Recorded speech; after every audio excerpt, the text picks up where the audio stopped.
Yeah. Yeah. Yeah. I like it. Cause you've been a bad girl. Bad girl. Girl, I still fuck with you even though you been a bad girl. I wanna teach you a lesson. Tell me to slow down if I'm going fast, girl. I know you want. What's good, LA gang? We back with another banger. And I know you're probably like, dang, LA, where have you been? Why you got a neck brace on? What's the tea? Look at your knee. Girl, boys, gender fluids. Let me tell you, I was in a life-changing accident on January the 16th. I'm currently, yes, in a neck brace, yes, in a wheelchair. There's really no way to like dibble around it. I know like the last thing I posted was like a COVID video, and that was in December.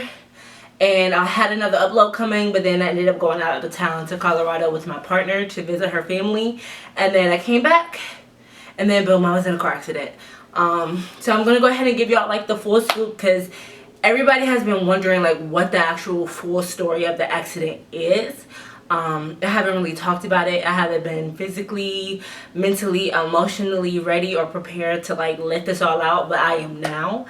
So I'm just gonna jump right into the story. So January 16th, 2021, this year, I was working as a bartender at this place uptown here where I'm from, and you know, serving drinks, doing my thing. I got off work at 9 o'clock. We were supposed to be having a surprise party for one of my friends, and it was supposed to start at 10:30. So I stayed after a little bit with some coworkers, just laughed and talked a little bit, and left work at 9:40. It takes me 20 minutes to get to my crib. So got home at 10 o'clock. I'm like, all right, bet, I'm home. I can hurry up and get dressed and go ahead and drive over. Now my friend's place is the street over from my apartment complex. So this is my apartment. The street that's next to it is the street that I turned out of and went down to go to the party. Well, when I went to go click the address, I clicked the wrong address in the group chat, and it took me on the same street, just past the street I was supposed to turn down, and then to an apartment complex. So I get out and I text my friend, and I'm like, hey, you know, what's up? What's the letter of the address? I text my friend's girlfriend, excuse me, and she's like, girl, it's at the house. So I'm like, oh, I clicked the wrong address, bet, it says I'm 2 minutes away. Cool. She's like, all right, well, he's driving kind of fast, so if you're not there by 10:30, just come at 10:40 so you don't ruin the surprise. So I'm like, all right, bet, it says I'm gonna get there at 10:28. I start driving because it's 10:25. So I pull out of the complex and I go back down the same street, turn right, and I'm driving, and I'm looking at the GPS, and it's like starting to glitch up a little bit, and it's getting really dark. So I'm trying to like focus on the GPS and everything, and I look down, I look at the time, it says it's 10:27, so I'm like, all right, I'm a minute away. I look down, I look up, boom, that's it. I didn't even know what I hit. If I hit a person, if I hit another car, if I hit a house, I don't know what happened. And I don't come to until I'm in an ambulance. And they're like, hey, do you know who you are? And I'm like, yeah, I'm Angela. Do you know where my phone is? And they're like, yeah, here's your phone. So I pick up my phone to call my partner, and I FaceTime them, and they're like, yo, what in the world? Like, I'm in a, you know, neck brace, and my face is swollen, and all of these other things. And they're like, yo, are you okay? Like, what's going on? Do I need to show up? What's happening? Is there somebody around I could talk to? And I give the phone to the doctor or nurse or whoever is taking care of me, because I'm in and out of consciousness, so I really don't know. He's like, hey, we have her here as a Jane Doe. We couldn't find any identification, so if you can come down and identify her, that would be great. You know, help with the process, you know, identifying blood types and all that XYZ. So they pull up, and boom, bada bing, I fall back out of unconsciousness, and I'm knocked out again. This accident like really took me for a whirlwind, because I was like shook, like couldn't believe like this was happening to me. Like, I'm laying in this bed, I can't move. I'm not knowing what's going on or what's wrong. I'm not understanding why, you know, everybody looks worried. And my partner comes in the room, and I can tell that they've been crying, and they're like, are you okay? Like, what's going on? Are you all right? And I'm like, yeah, I'm good. They're like, they said you hit a tree. I'm like, what? I hit a tree? What do you mean I hit a tree? I remember seeing the tree. I remember driving. They're like, yeah, you hit a tree. So then the doctor comes in and they're like, hey, do you know what's wrong? And I'm like, no, I don't know what's wrong. What happened? He's like, all right, well, you've broken your hip. Your pelvis is shattered. You've broken your ribs 2 through 9 on the right side. Your metacarpal bone in your right hand is broken, and you have a fracture in your neck. Mind you, I'm laying in the hospital bed not knowing what's going on, not feeling any of these injuries that he's saying, and I'm shook. So like, I just close my eyes and I start praying, because that's all I know what to do. If you're going through something bad, praise him. If you're going through something good, praise him. If you're worried, praise him. If you're stressed, praise him. You know, that's all I know what to do. So I just start praying. I'm like, God, if it's meant for me to go, this your time. You know, cover the doctor's hands, cover everybody's hands who's about to cover me. You know, I'm putting this in your hands. If it's your will, it shall be done. And that's it. I go in and out of consciousness. And it's like Sunday at this time. My mom comes up and she's like worried. So it was just a lot. I ended up having to like go through surgeries and a bunch of other stuff. All of that I'll get like into my next video, like about like what I had to have surgeries and how the surgeries went. But that's what happened, and that's how I got into a car accident.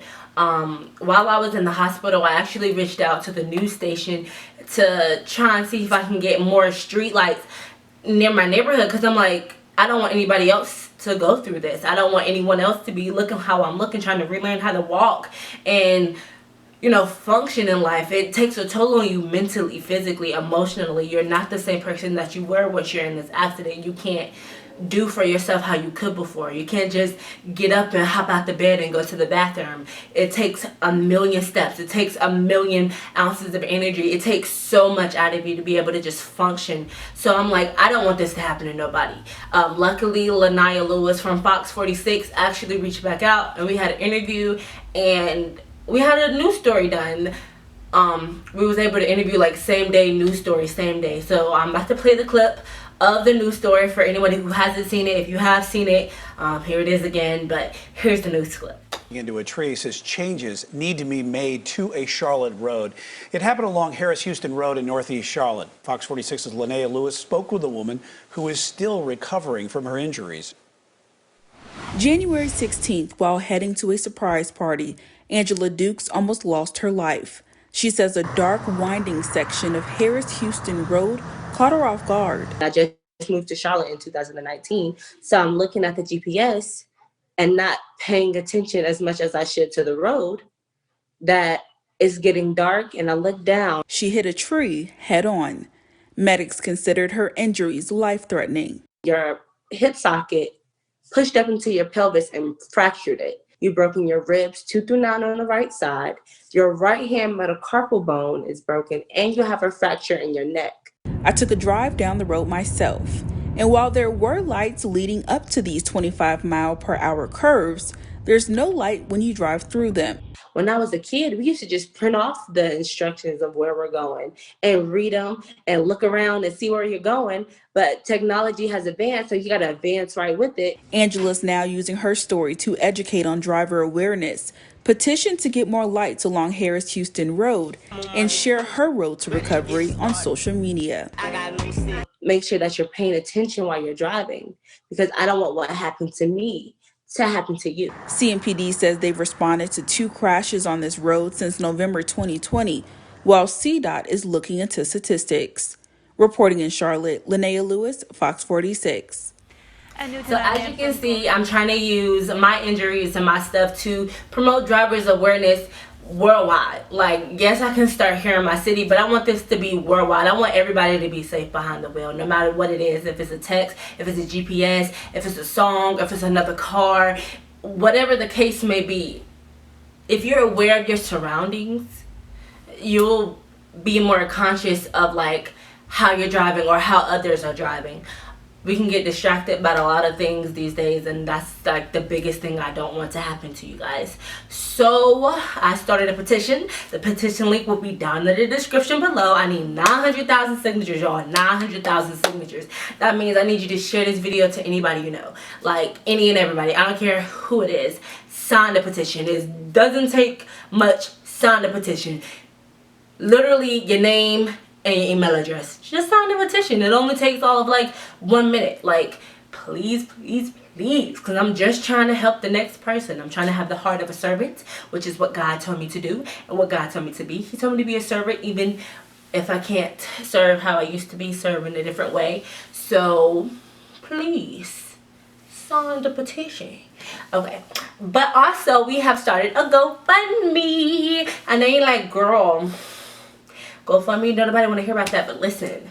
Okay, listen, because if it was you, I'll be helping you. So please, baby, might be some old boys. Help me, help you.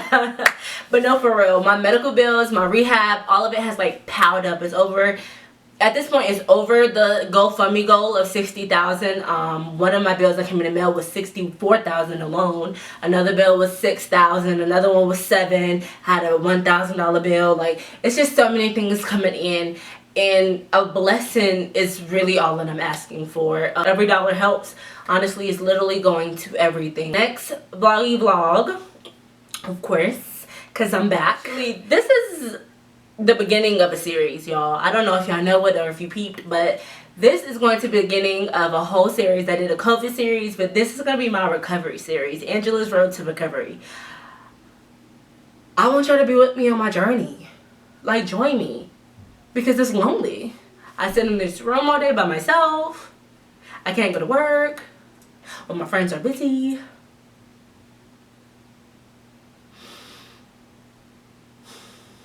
A little violin. So it's going to be a series. The next video is going to be me talking about all of my surgeries and all of the scans. I'll be having like little clips of the scans, little videos and things like that. It's going to be a whole little series, like the rehab part, the coming home part, like everything. So with that being said, I love you guys more than you love me, and I'll see you guys later. Bye.